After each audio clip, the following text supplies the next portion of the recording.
And Good. there we are. Yes, finally.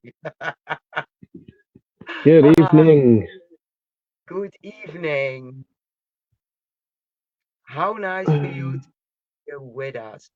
For those who drop in, we have award-winning Lancashire tourism superstar and ghost tour Simon Entwistle. I hope I pronounce it very well.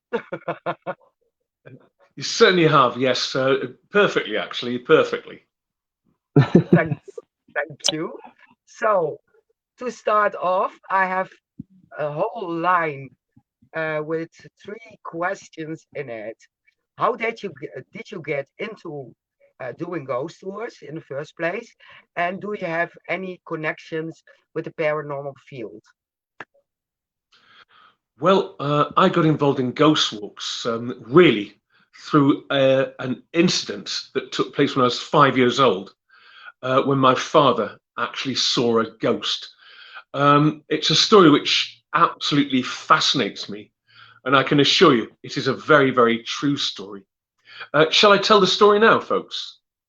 Yeah, go ahead. If you would like, yes, Amuse us. please. Okay, I call this story the 44 million to one against because it is such an unusual story, but it's also, I can assure you, a very true story. Way back in 1960, I was just 5 years old. My mum and dad had purchased a house in the English Lake District, a rather beautiful place called Cumbria. And I remember getting into the removal vehicle and driving up to the Lake District and seeing this beautiful house. And as I gazed up at the building, I fell in love with it right away. And I thought, how fortunate am I to live in such a beautiful building? Now, I was only 5 years old. My sister was 2 years old, and my brother 8 years old. So mum and dad made our beds up very, very quickly. And after the long journey to our new home, we all fell into a deep sleep. But mum and dad continued to work until the early hours of the morning. They were unloading packing crates of knives and forks, cutlery, etc. And around 2 o'clock in the morning, they thought, let's make our bed up and turn in. Because it was a country house, the last thing they needed to do really was to put any curtains up. And my dad turned over in bed and noticed bright moonlight was coming through the window, and it seemed to illuminate the whole bedroom. He then heard the sounds of tiny footsteps, and at first he thought it's either me or my 2-year-old sister, who got a bit scared in the night. But as the bedroom door opened, in came a liver and white cocker spaniel dog. And the dog sat in the corner of the room, and my dad got out of bed and thought, how's this dog got into the house? He walked across the creature and put his hand on the collar, but his hand went straight through it. He made a second attempt, and his hand went through the dog again. The dog then turned to look at the window as if its name was being called. It then faded away. My father sat on the end of the bed in a state of shock, as you can imagine. He'd seen something very, very paranormal. At the same time, my mother woke up with a jolt, and she said, I've had a strange dream, a very, very clear dream. There's a man outside in Victorian clothing with a top hat, a long Victorian frock coat, with a dog lead in his hand, pointing up at our bedroom window. My father told her what he'd just seen, and they put two and two together. Now, I was only a little boy, so they didn't tell me because they didn't want to frighten me or my sister or brother.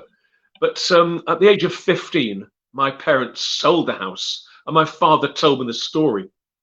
And in that period of time, I'd had a happy Christmas, many happy birthdays, and I really grew to love the house, and still do.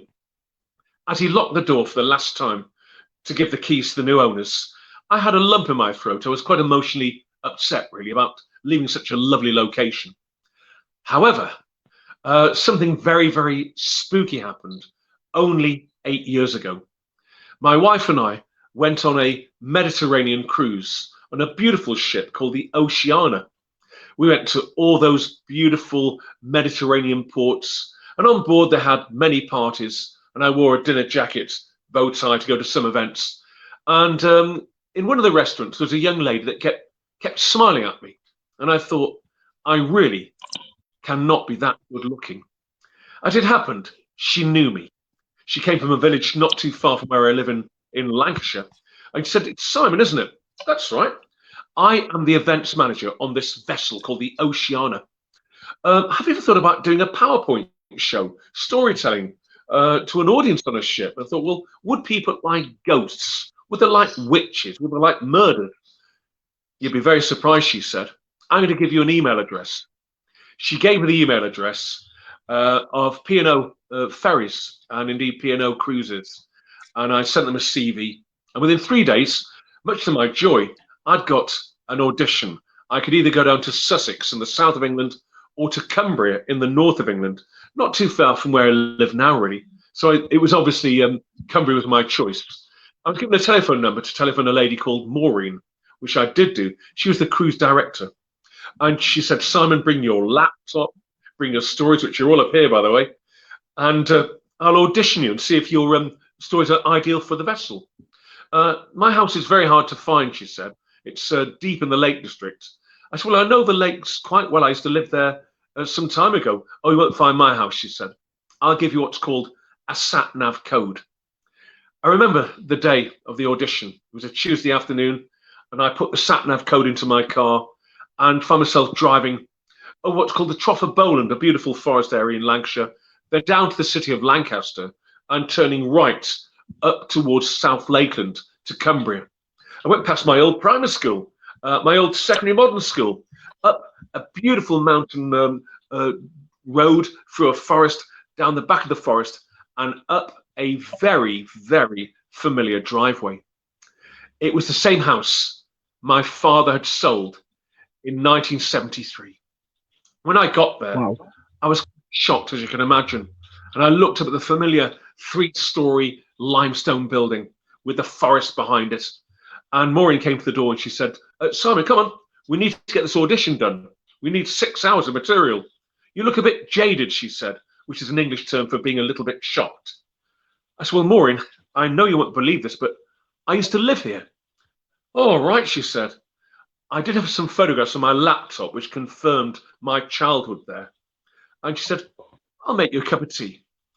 She went into the kitchen and she came out with a tray of tea, milk, sugar, spoons, etc. And I just happened to mention the liver and white cocker spaniel that my father had seen in the room upstairs. Maureen dropped the tray. Her eyes widened. I can still see the sugar and the milk going across the carpet. She said, "Oh, Simon, that's strange. My brother lives in the city of London.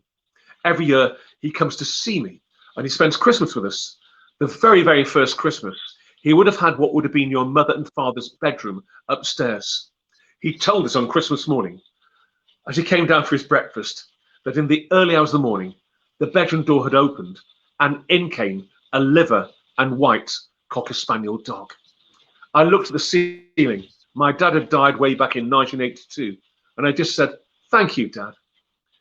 And that's why and how I got involved in ghost walks. Someone like my father would never, ever lie. And of course, Maureen's brother confirmed the story.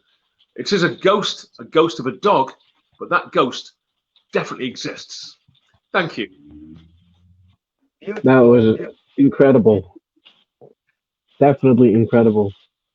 Yeah, it The, is. yeah, it's an amazing story, but a very true one. Yeah. Yeah. Oh, I would probably be shocked if there was a ghost dog in the corner of my room. And my wife waking up with a dream that is like vivid, like there's a man outside the window with a dog lead. That's right. That's right. I would be in shock. I can still see my mum.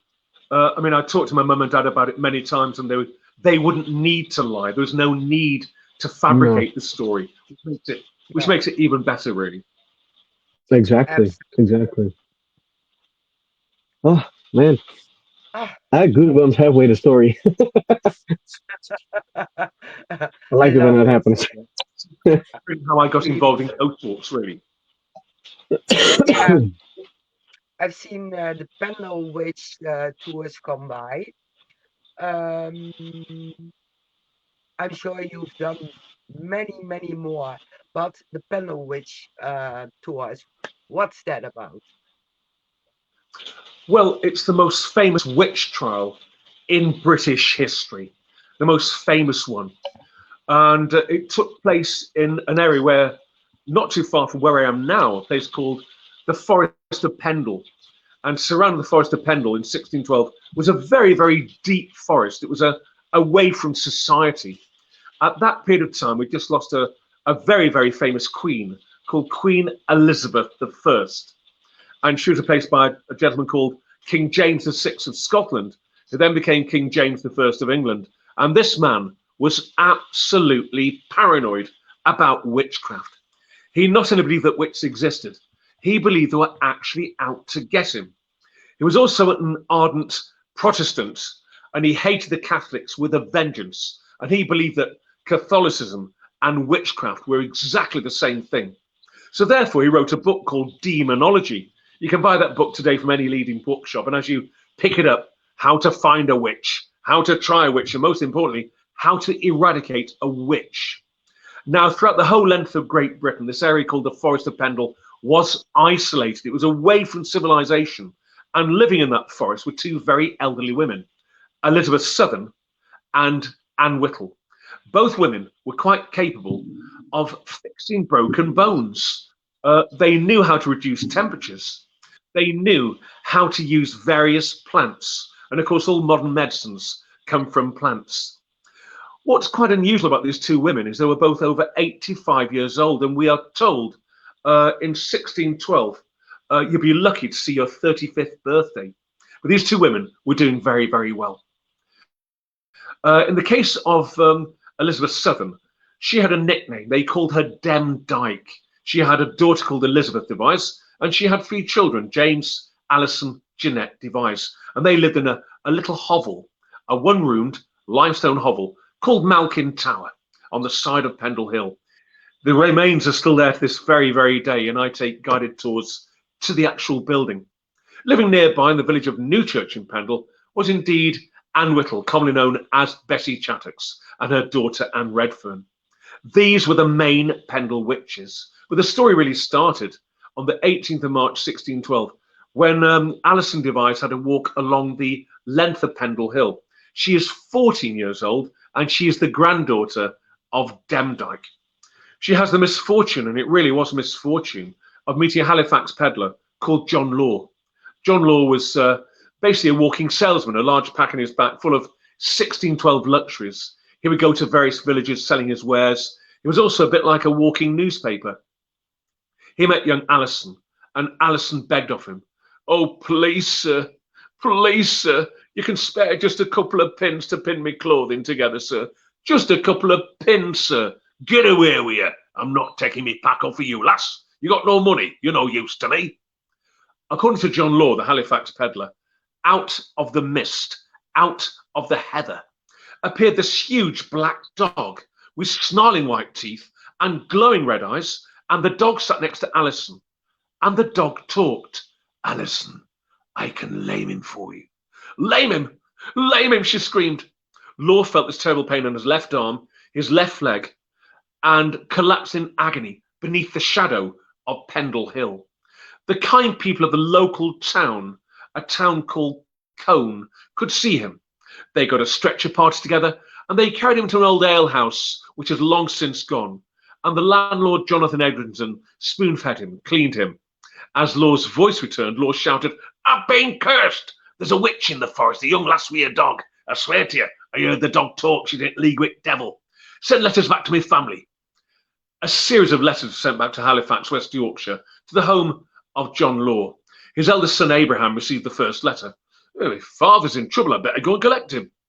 He set off from Halifax, arrived in the market town of Cone, and walked into the Greyhound Inn, and saw his father in this twisted and contorted state. "Father, what's happened to you, man? You look terrible." "Abraham, I met a young lass in the Forest of Pendle. She had a dog. The dog talked. She's in league with devil. The dog talked to her. She talked to it. They've cursed me. I can't move my left leg. Can't move my left arm. I want you, lad, to go and find her, bring her here, reverse the curse." Well, Abraham must have been quite a brave lad, because he set off into the forest of Pendle and found this one-roomed limestone hovel called Malkin Tower. There he hammered on the door. The door opened, and there was James Devise, Alison's brother. Can you help me, sir? I want to see Alison Devise. My father wants to see her. Where is she? That's my sister, sir. She's in here. Alison came to the door. Right, lass, you're coming with me. My father wants to see you. Against her wish, against her will, she is dragged into the old alehouse, where she makes eye contact with John Law, the Halifax peddler. John Law looks up from his sick bed. It's you. You're the witch. You've cursed me. That dog you had. I heard it talk, lass. You're in league with devil, aren't you? Admit it. This 14-year-old girl, on bended knees, begged and begged and begged forgiveness. She had no idea. She has just admitted to a state capital offence of witchcraft. And strange enough, John Law, the Halifax peddler, is about to forgive her, but not his son Abraham. Oh no, we'll have you for this. I'm going to go and get magistrate. And in doing so, he opened the most famous witch trials in Great Britain. The local magistrate was called Roger Nowell. He lived in the village of Reed near Burnley. He had his book of demonology, which the king had written, was fully aware of the king's paranoia. He also knew if he could incriminate this young girl, he was indeed going to curry favour with the King of England, King James I. So Alison is arrested. She's brought to Reed Hall, Burnley, where the magistrate lived. And for the second time inside 24 hours, Alison bursts into tears and begs forgiveness. But she gave Roger Nowell, the local magistrate, a lot more information. My grandmother, Demdike, she's a witch. So's Bessie Chattox and her daughter Anne Redfern. We have familiars, sir. Familiars? What's a familiar? Said Roger Nowell. Dogs, sir. 4 of them. Chattox has got one called Fancy. My grandmother's got one called Bull. My brother's got one called Dandy. And I've got one called Tib. These dogs talk to us. They tell us to make clay pictures. Clay pictures? What's a clay picture? Sir, they are dolls made of clay, but with human hair and human teeth. The dogs then tell us, they talk to us, they say, look, crumble the clay picture over the fire. And people die, sir. Roger Nowell was actually delighted. He had a confession. He wasn't scared. He knew he was going to curry favour with the King of England personally. So therefore he gave orders for Demdike, Chattox, these 2 elderly women, and Anne Redfern to be arrested. They are brought to Reed Hall, Burnley, where young Alison is, and this huge argument erupts. They all try and blame each other. There's no love between Chattox and Demdike, and they thought they'd try and blame each other to get off the charge of witchcraft. But in doing so, all 4 of them unwittingly admit to the state capital offence of witchcraft, and they are sent to the city of Lancaster and thrown into a deep, deep dungeon, which is still there to this very day, called the Well Tower. In the meantime, at the little cottage called Malkin Tower, Elizabeth Devise is very worried about her grandmother Demdike. She's very worried about her daughter Alison, and she organises what has gone down in history as the Good Friday meeting, where all these other so-called witches gathered in the forest of Pendle. It must have looked a bit like a scene from a Shakespeare play, as Alison's brother James slaughtered the sheep from the fell. They dined on fresh mutton, fresh roasted mutton. They then got this large cooking vessel called a cauldron, lit a fire beneath it, and the black syrupy liquid inside began to bubble and steam, and into that black bubbling liquid went crushed, powdered human teeth, the odd clay picture, and we are told the odd human scalp. The whole idea, apparently, was to get a potion together to blow the gates of Lancaster City Castle open and rescue their loved ones. But nothing happened. What did happen is word of the Good Friday meeting reached the ears of Roger Nowell. He gave orders that every single person who had attended this meeting in the forest should be arrested immediately. The persons who were arrested were Jeanette Preston of Gisborne, West Yorkshire, Catherine Hewitt of the market town of Colne, Elizabeth Devise, James Devise, and Jeanette Devise of Malkin Tower. John and Jane Bullcock, a mother and son from the village of Blacko, and by far the biggest star of them all, Alice Nutter of Roughly. They are all sent to Lancaster, with the exception of the two Jeanettes. Jeanette Preston comes from West Yorkshire, so she's sent to the city of York. Her husband goes with her, villagers go with her, and they beg for her release. But the circuit judges said, I'm sorry, the king has signed her death warrant. Her husband shouted, but she won't get a fair trial. I'm sorry, the king's word is final. She was found guilty of the murder of her employer, Mr. Thomas Lister. She'd been nursing him. He had a very, very high temperature. And in those days, life expectancy would be 35 if you're lucky. He had a very high temperature. She was mopping his brow and shouts, you're a witch, lass, you're a witch. He died that day, and Jeanette wrapped his body in a clean white sheet, ready for burial. And 2 days before the burial, she touched the sheeting and some fresh blood came through the sheet. This was classed as witchcraft. She made a plea of not guilty in York, but the king had signed her death warrant, and she became the very, very first of the Pendle witches to be executed on the 29th of July, 1612, in the city of York. The other Jeanette in the story, she's the youngest of the devised children, whilst her grandmother Demdike, her mother Elizabeth, her brother James and sister Alison have been sent to Lancaster. She has been sent to live with the local magistrate Roger Noel. And for the first time in her life, she has 3 meals a day, a lovely warm bed to sleep in, and nice clothes to wear. She has no idea, but she is going to play a very, very important role in the prosecution of her entire family and all those people I've just mentioned. Roger Noel was delighted. He wrote to the king, King James, who sent 2 circuit judges from the city of London, James Altham, Edmund Bromley, this young boy called Thomas Potts. And that's why we're here now, because Thomas Potts was the clerk to the courts, and he recorded everything that was said. We have an eyewitness account of the actual proceedings, and he wrote this book called The Wonderful Discovery of Witches in Lancashire, which earned him a fortune. And to this very day, his relatives get huge royalties from the book itself.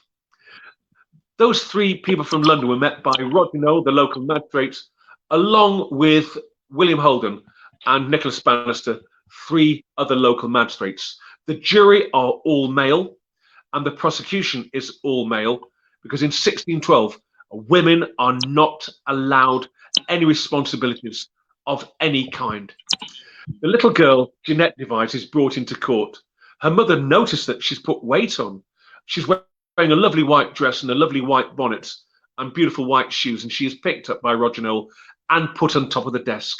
And she tells the court how these 4 dogs, Tib, Ball, Fancy and Dandy, had come to the little cottage called Malkin Tower, and how the dogs had suckled from the flesh, drawing blood from them and telling them to fashion clay pitchers.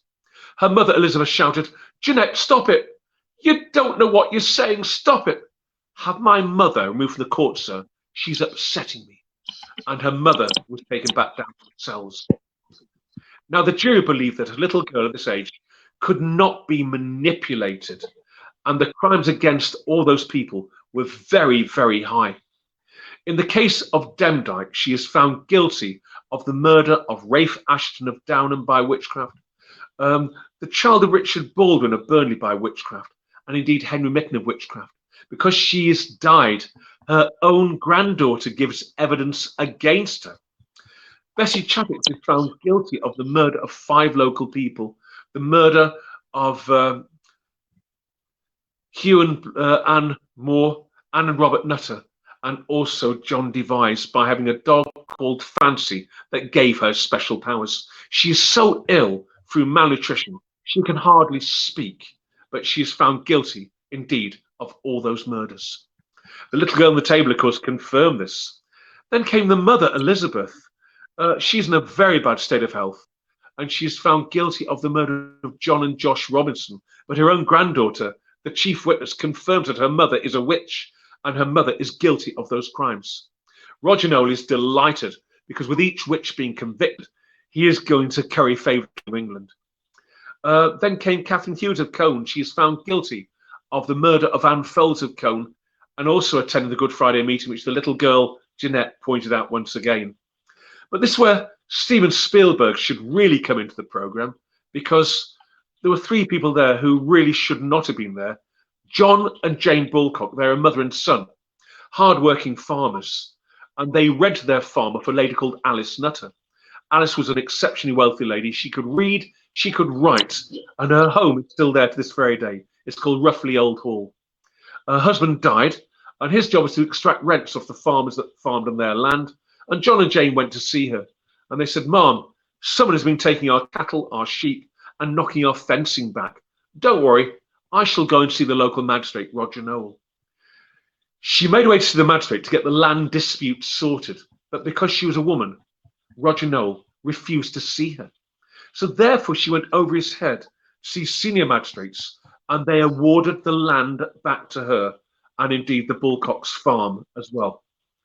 Roger Noel was furious. "I need to get revenge. How can I?" He had the trump card up his sleeve. The little girl still standing on the table, little Jeanette Device. And he pointed out John, Jane, and Alice by saying to Jeanette in front of the jury, "Jeanette, these people over here, John and Jane Bulcock, Alice Nutter, were they at your home Good Friday in the forest of Pendle?" "They were, sir." A look of shock and horror came across their faces as John and Jane are being found guilty of witchcraft, the murder of a little girl called Jean Mead of Harrogate in West Yorkshire. In the case of Alice Nutter, who was a noble woman who could read and write, she's found guilty of aiding Demdike and Alison Device in the murder of Mr. Henry Mitten of Roughly, because he wouldn't give her a penny. In court, she said, "Sir, I don't need to beg. I'm a woman of wealth." But the little girl on the table had secured her fate. The Pendle witches were all executed on the 20th of August 1612 in Lancaster in front of huge crowds. Watching that day was a little girl who had incriminated them all, holding the hand of Roger Noel. And as soon as they all stopped twitching on the pillory as they drew their last breath, Roger Noel said, "Goodbye.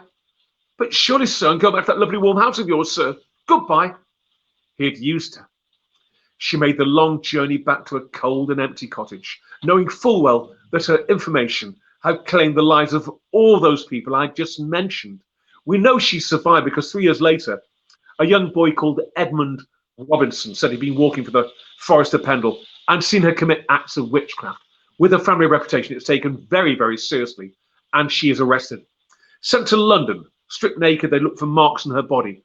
Up to Lancaster, the same thing again. And after 2.5 years of travelling up and down the country, this young boy Robinson said, "Actually, I made it all up. I didn't see her do anything." So witchcraft, or the superstition surrounding it, absolutely destroyed that young girl's life, and indeed her entire family. And there we have the Pendle witch story. Wow. Yeah. Witch stories, they affect Yes. me in a way because it was Yeah. so easy to blame someone for being a witch, Yeah. and they believed it immediately. Absolutely. So yeah, Absolutely. I'm still flabbergasted by how um, naive or negligent people were if it comes to the accusations of being a witch. Yeah. Still, it Um, baffles me. Shane, in 2012, in the village of Roughly, where Alice Nutter came from, myself and two big tourism organisations, we got together and we unveiled a statue to Alice in her village.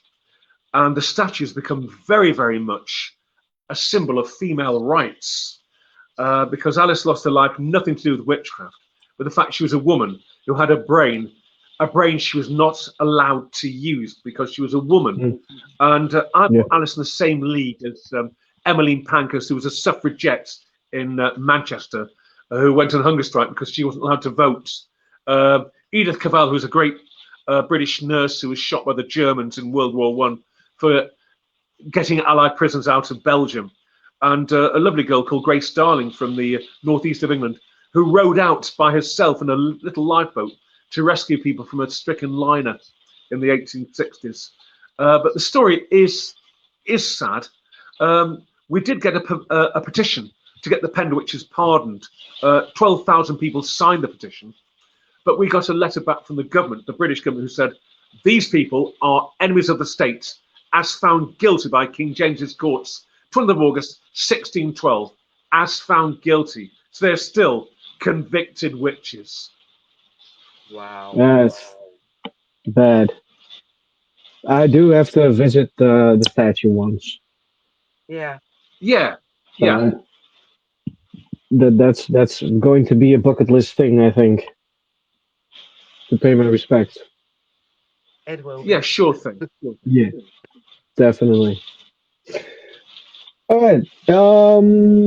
About the tours, is there a tour you would love to do or really love to do, given the chance? Well, when it comes to tours, Shane, I love ghost walks, and I do about 14 ghost walks in 3 British counties.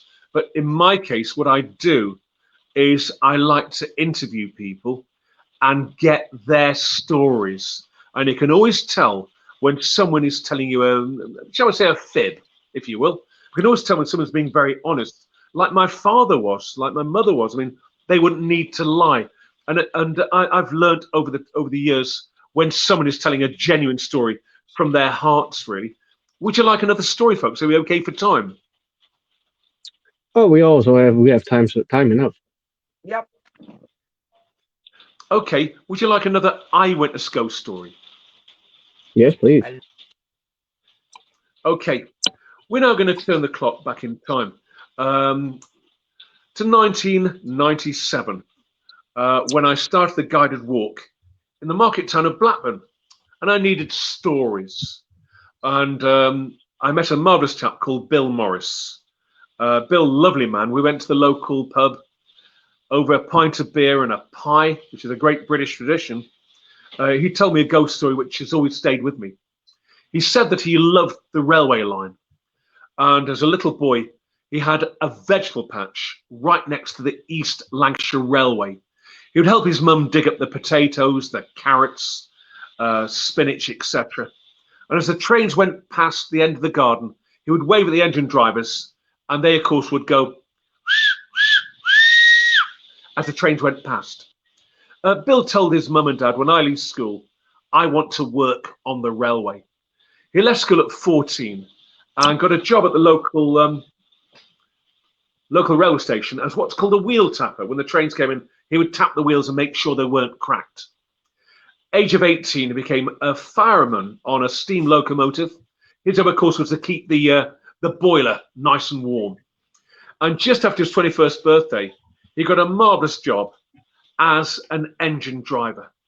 He would take the engine up to the city of Edinburgh in Scotland, down to the city of London. But when he went past his mum and dad's house, he would, and they'd go rushing down to the garden to watch the train go by. In the summer of 1952, he took the engine down the line, and not too far from the town of Darwin in North Lancashire, he came across the Sough Tunnel, which is a very, very long tunnel. On either side of the tunnel, you've got these beautiful open green fields full of sheep, full of cattle. And he saw a little boy with straw-coloured hair sitting on the fence very, very near the tunnel entrance. The little boy would wave as the train went down the line, and Bill would wave back at him, knowing exactly what was going through the little boy's mind, because he too had once been a little boy. He saw him every day for the next 5 weeks. He was always sitting on the fence, very near the tunnel entrance. However, in October that year, Bill took the engine down the line and noticed he wasn't there.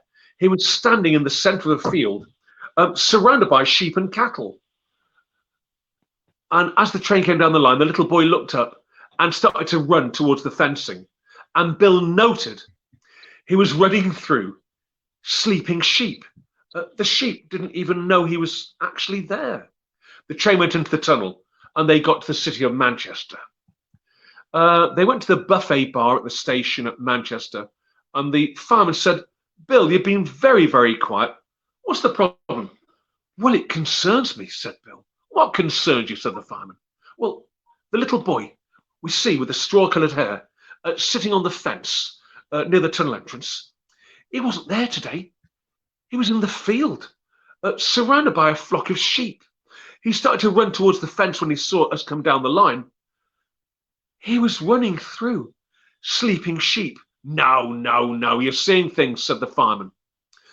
Well, they changed the freight over and came back up north.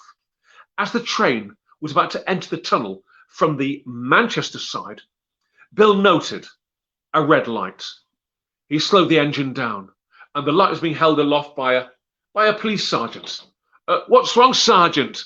Shouted Bill. Oh, terrible. A young lad's been killed at the entrance to the tunnel. Oh, Sergeant, that is terrible. Aye, he lost his brother there 5 years ago. Oh, Sergeant, that's heartbreaking. Aye, it is. We'd just been to see the parents. It wasn't pleasant. No, no, no, it wouldn't be, said Bill. Word filtered through the tunnel. They could take the train through it. As Bill brought the steam engine through the length of the tunnel, it emerged into bright, bright sunshine, and Bill glanced to the left, and he saw the straw-coloured haired boy holding the hand of a much taller boy. As Bill turned to wave at them, they both raised their hands, and both literally faded into thin air. The hair on Bill's neck rose as he realised he was looking at something very, very paranormal. Elbowed the fireman. Look at that, look at that. Sorry, too busy shoveling. Bill never saw them again. We can always tell when someone's being very honest and very truthful, and that story came from Bill's heart. A beautiful story and a genuine ghost story. I did do some research on the railway line, and yes, in 1949 and 1952, two brothers were both killed at the entrance to the tunnel. So it seems that Bill really was telling the truth. Wow. Cool. That's an amazing story. Yeah, it is. Very amazing story. I do have to tell you, you have a very, very nice storytelling voice. Yeah. I really enjoy it, Shane. It's a pleasure to come into a show like yours. I do apologise for the TikTok mistake before, but it's really nice to be able to do a chat in my own home, really, and to an audience as well, which is quite nice, really. Oh, I love it. I love it. Absolutely do. Is the next question for me or your, Mary? Go ahead. Oh, go ahead. Okay. Is there a group that was on your tour that stayed with you until this day? Or something happening, like Yes. a fun thing or creepy? I do get a lot of paranormal organisations. Like they're all British based, although I do get some American ones sometimes. And I will take them onto Pendle Hill at night time to the little cottage I mentioned, Malkin Tower, and tell the story there. And what has happened on a few occasions is this beautiful, beautiful aroma has come from like walking into a market garden, like walking into a flower shop. And this happens even in January and December when there's no flowers around, but it's a beautiful, beautiful aroma. The Haunted Happenings team from Nottingham, they've been very, very loyal. They book every year, and they never get tired of the stories, really. That's cool. That's very cool. I love that. Yeah, we have to do that again. We have to do that once because we have never done this, like the ghost tours. We were planning to, but a lot of things happened around our tour to England. So we do have to do a ghost tour once, and I think you're the one very welcome to do it. You're very welcome, Jane. Yeah, very welcome. Yes, I would love to. I would very love to. You participated in Dr. Munn's Tales of Horror as a voice actor. Could you tell us about that? I have provided voiceovers, also, I mean, podcasts, but I love reading a good script. And as you said before, Shane, I look at myself as not just as a tour guide, but really as a storyteller. And would you please, sometimes I actually get invited to primary schools, and I'm quite horrified at first because I say to the teachers, "Do the kids not mind blood, gore, and horror?" "Oh no, no more the merry," they say sometimes. But they also say that a good ghost story can capture the imagination, Shane. It can capture the imagination. And they say, wish we could do the same with mathematics and English. Because I think everyone does love a good ghost story. They really do. And a good ghost story can be fascinating, particularly when you know it's come from a very, very honest person like my dad, like Bill, who wouldn't need to lie about anything, really. Yeah. No, exactly. Oh, true. Very much true. I wish we had more people like you in the Netherlands because I haven't found them yet. I wish we did. Well, you live in a beautiful country, and I've been to the Netherlands on quite a few occasions, and always very, very welcomed, which is very nice, particularly in the town of Arnhem. I've been to Arnhem a few times, and the locals there are very, very, very warm-hearted and very, very pleasant towards everyone, really, I find. Yeah. True. Very much, very Especially, true. yeah, especially certain seasons, and Yeah. yeah, really, yeah, absolutely, yeah. Your turn, Do you Mary. ask more things, Shane? No, I Before give we this one drop to you. in? What? I'm gonna give this one to you. Oh, yeah. You started with Arnhem, and also Oosterbeek has a special place for you. We talked about it in Messenger, and I saw 2 weeks ago a very familiar picture. You at the grave in Oosterbeek. That's right. That's Yeah, quite correct, really. I yeah, do know that where I come from in North Lancashire, in the actual market garden operation, you had what's called glider-borne infantry, like glider-borne yeah, infantry, and I did meet a marvelous chap called Bryn Johnson. He was actually one of the gliders on market garden, and he was quite badly wounded actually. But there's a lovely story from our local pub. There's a 10-shilling note in a picture frame, and his mum and dad left it for him. After the war, when he came home, he'd have a good drink. But he was very, very badly wounded in Arnhem. Lost one leg actually, but he did get back home. But he said that had it not been for the Dutch civilians, he would have lost his life in the St. Elizabeth's Hospital in Arnhem. They said the nurses there were and the doctors were fantastic, absolutely yeah, fantastic, and he owed his life to the nurses at the St. Elizabeth's Hospital in Arnhem itself. Yeah. yeah. I know the place. My children were born there. That's why I know Right. it. Yes. Yeah. Yeah. So yeah, it's very familiar. This yeah, now they are residentials, but I think they turned 5 years ago to a residential place. But before that it was a big hospital, one of the biggest in Ireland. Oh yes. Yeah. Yeah. And Yeah, I'm so surprised it wasn't badly damaged, really, because it was very much in the battlefield, really, wasn't it?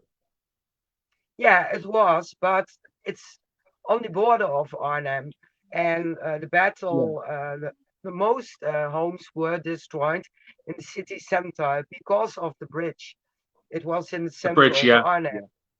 Yeah, and the Germans were paranoid and destroyed a lot of houses, bombarded everything.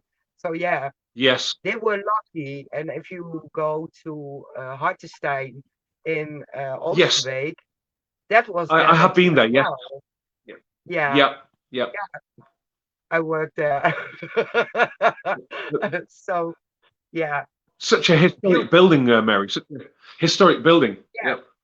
absolutely. Yeah, the English were there stationed before the Germans closed in, and the perimeter Yeah. went smaller and smaller, and they have to flee across the Rhine to Driel, across the road. Yeah. Absolutely And marvelous, and they, they kept it as close as it was. yeah, Mary, I believe there was a very, very brave lady called Kate to Horst. She was the Yeah, angel of Arnhem, wasn't she?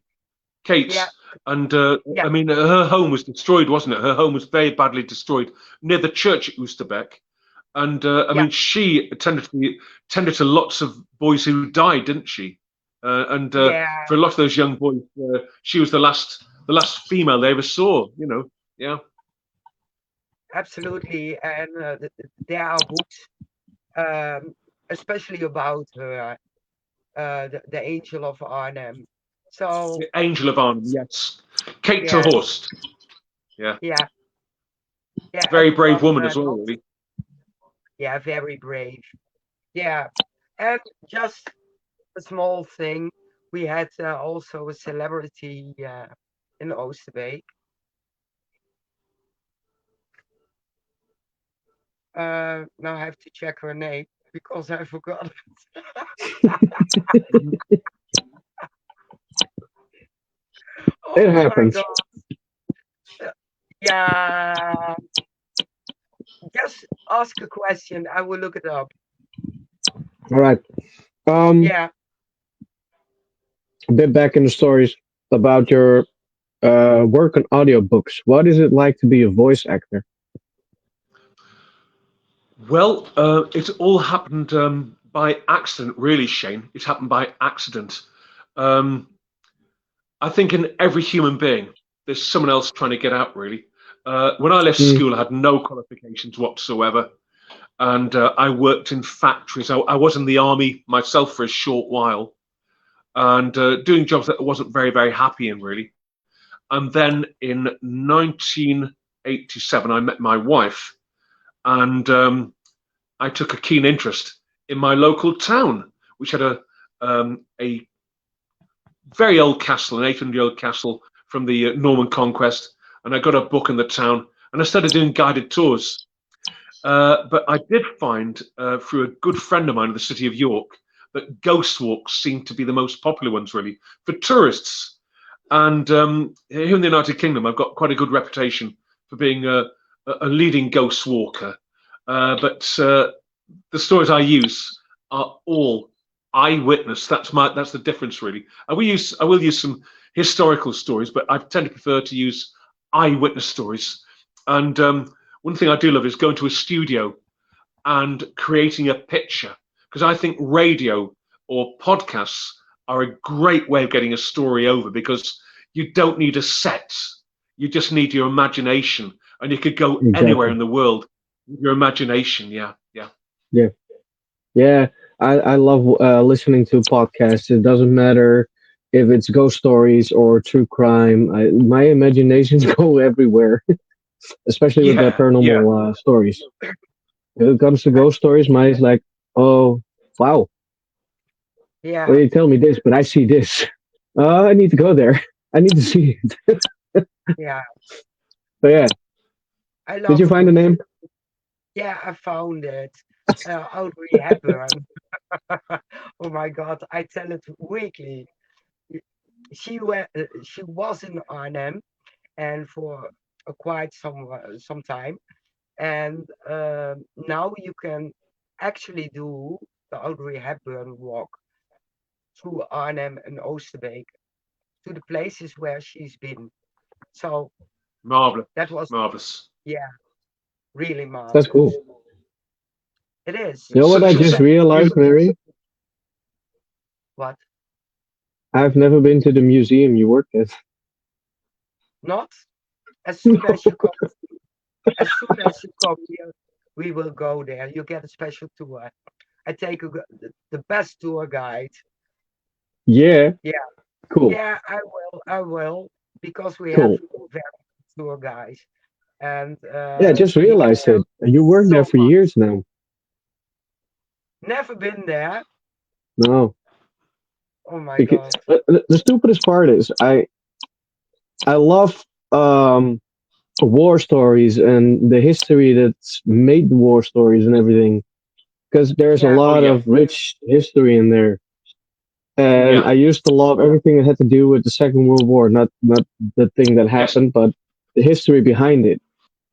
And yeah. I've oh never yeah, been to that museum. That's bad. yeah. Did you go to the 4045 museum? No, Yes, Yeah, yeah. Went to Oh, Hartenstein, and yeah, we went to the Wolf Haze and yeah.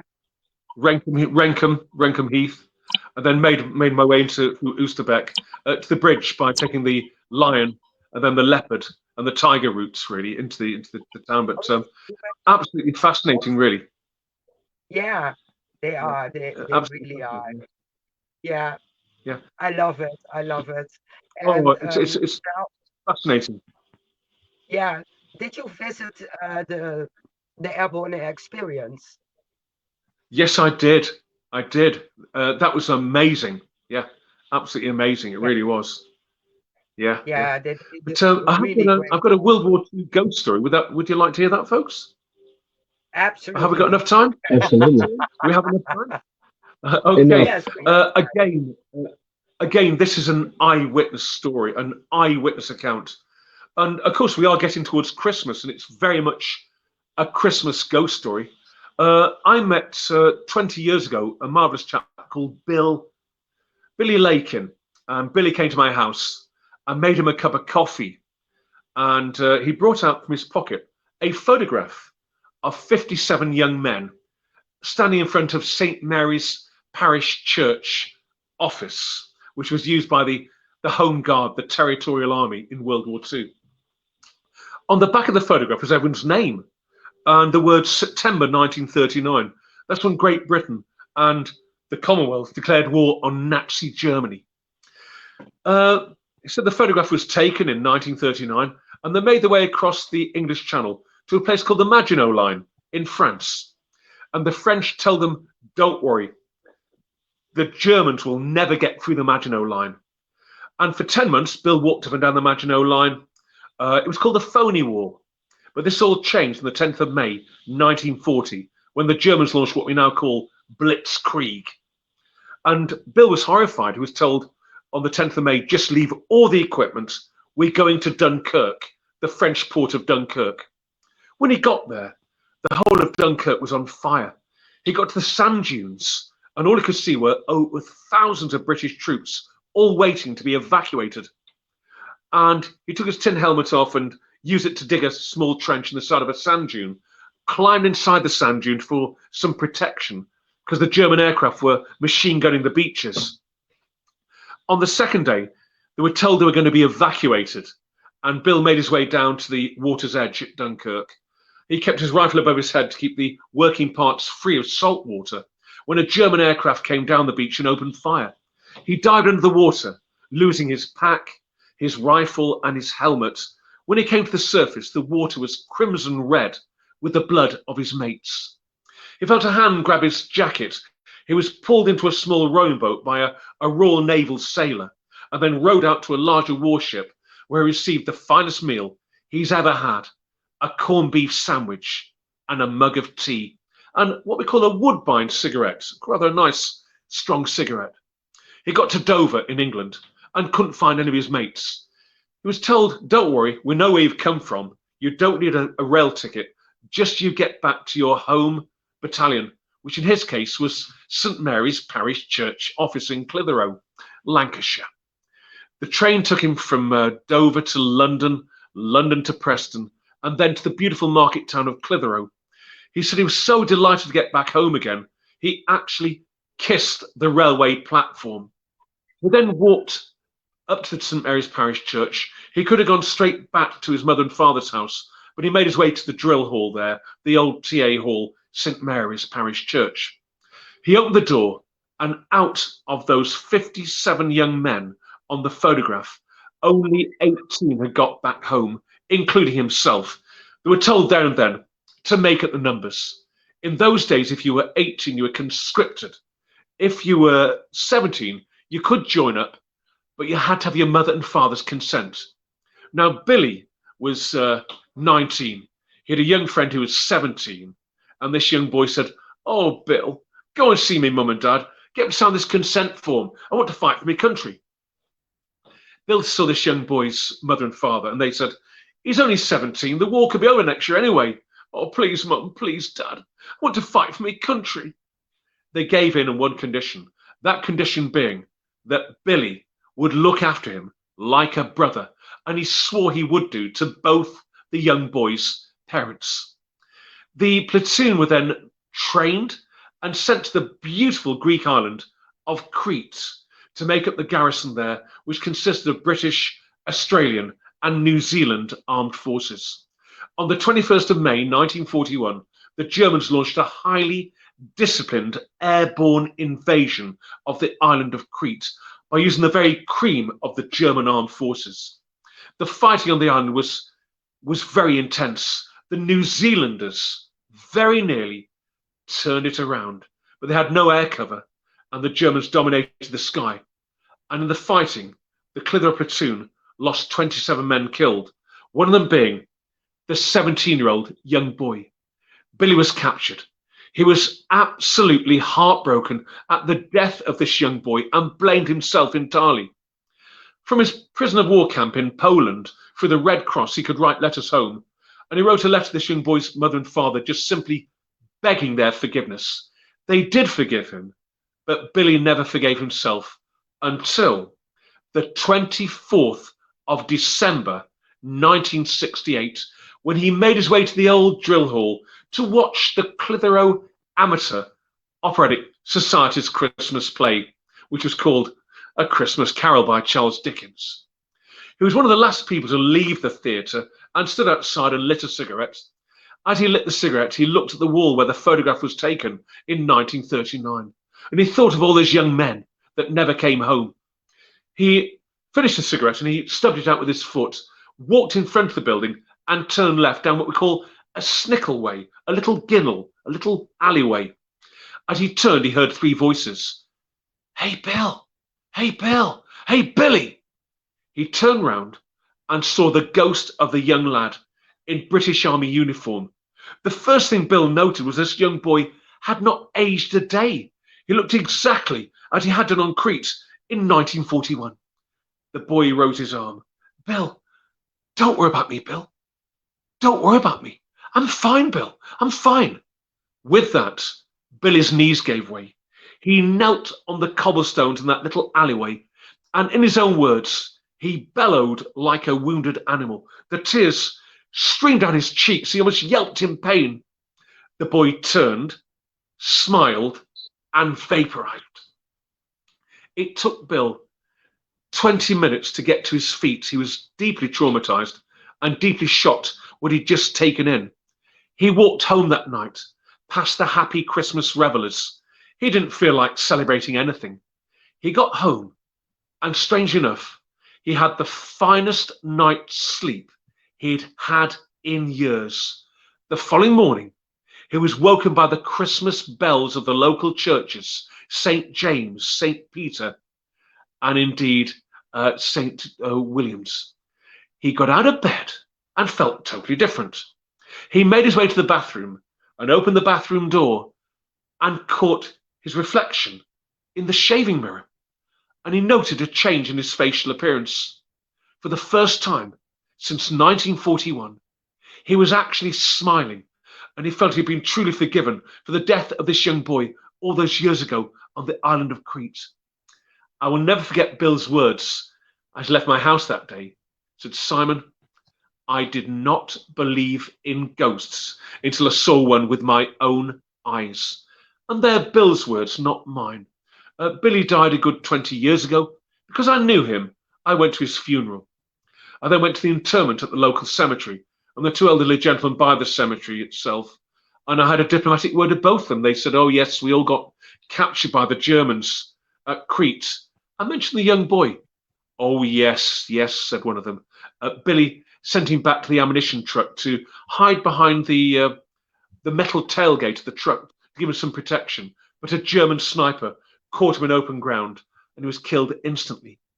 Of course, here in England, every November we buy what's called a poppy, which goes to the Royal British Legion.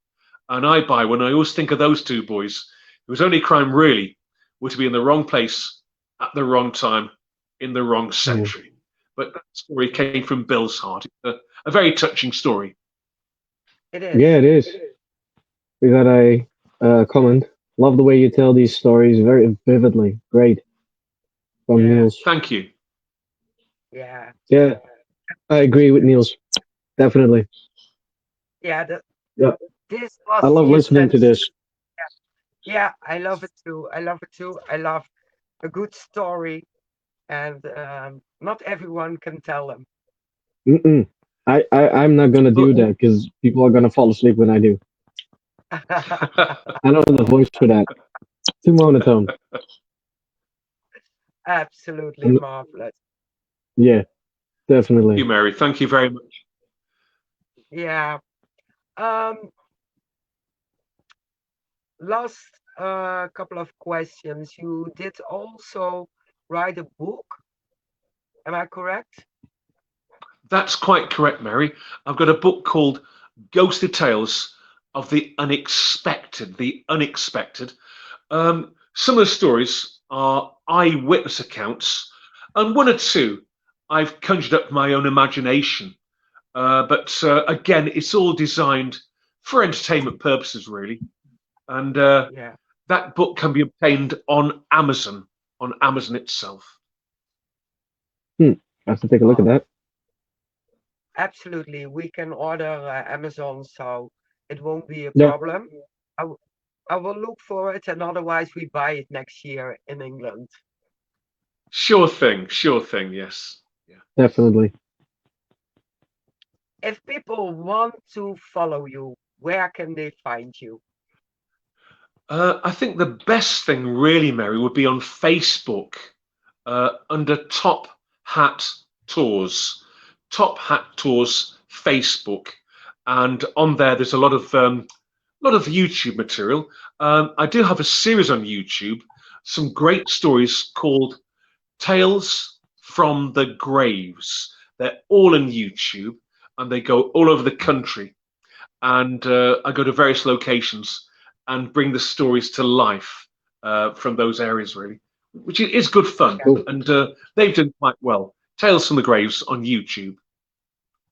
we I'm will gonna look have to for look that that. up because we need to subscribe to that. Sure Definitely. Absolutely. thing. We love it. We love it. I Hmm. want to thank you for your time, and it was an absolute pleasure to hear your stories. And Shane, you Yes, take it. I take it. Well, like Mary said, we want to thank you for joining our show and My telling these pleasure. great stories because I've enjoyed them very much. Um, it would be an honor for us if you would wait for us backstage so we can talk a little afterwards. Sure thing. Sure But if thing. you don't, yeah, okay. If you don't have time, that's fine as well. Then we talk later. But I'm going to take you out of the show, and then we are going to say goodbye to everybody. Um, so Very if you want to say your greetings for this evening to everybody who watched, sure thing. I'd just like to say a huge thank you to Shane and Mary for very, very kindly having me on the show. Like Mary, I've got a soft spot for Arnhem. I really, really do. And it's a place I love dearly. And it's been an absolute pleasure being on the show tonight. Thank you very much, Neve, for having me. And I'd love to come on the show again sometime. Thank you. you are very welcome to join again. Definitely. Absolutely. Yes, definitely. Thank you. Simon, we will talk to you in a little bit. Sure thing. All right. Well, Well, um, I'm Saturday. go- no, I'm on Friday. Oh, yeah, sorry. Never mind. Yes, I didn't say anything yes, because I'm not there Friday because I have to help some people. Um, yeah. I booked a double date. I have a different co-host. Your Yeah, wife will be co-hosting this time, and yes, we have she will join. yes, Yeah, she has the she will questions. join on my TikTok. Yes, perfect. So we will have our founder and good friend Jeremy York, but Yes. you were a bit too early. We have Saturday. We have a Sorry. very, very, very special guest. and I made sure he has the StreamYard link because we Yep. have to look on the StreamYard because he's not on TikTok. And Nope. as you know, as our guest TikTok is acting up, so we don't Yeah. know what the problem is, and we have to fix it first.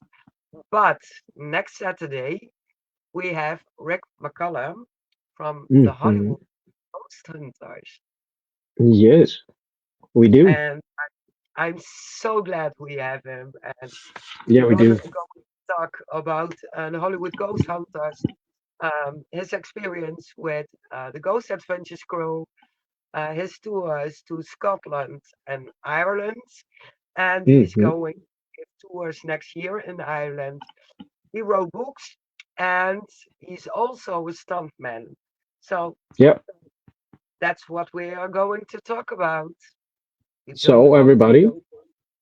you don't want to miss that, and you have to write down your questions already for tomorrow, for Friday and Saturday, of course, because Friday we have a very interesting guest as well. Um, Yeah, yeah, our founder. So you have to be it will nice. be a blast. It will be a blast Yeah, it because will yes, definitely. he's not just our founder. He's a songwriter. He writes books, big novels.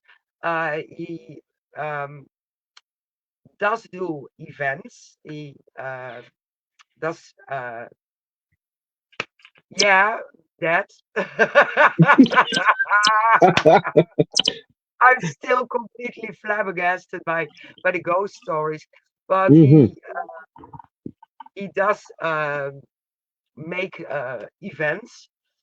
He has the giving tree, so he's giving back to the community by doing ghost hunts once a year for Yep. ambulance personnel, the firemen, that Yeah. kind of stuff. You name it, he does it. You Absolutely, name it, and he will do it. absolutely. He has a game channel. He does wrestling. Um, I don't know anything he doesn't do. So Almost everything. yeah, And then he's so busy, he still feels guilty for not doing anything. absolutely, absolutely. So In other words, we love him. yeah, to pieces. Definitely. Definitely. Okay, All right. Like we said, we want to thank everybody for watching, and we hope absolutely. to see you Friday and Saturday because two different shows. Fridays on TikTok and Saturdays here again. So until the next one, I think that's the only thing we can say. Yes, Thank you for to the watching. next one. Bye, everyone. Bye.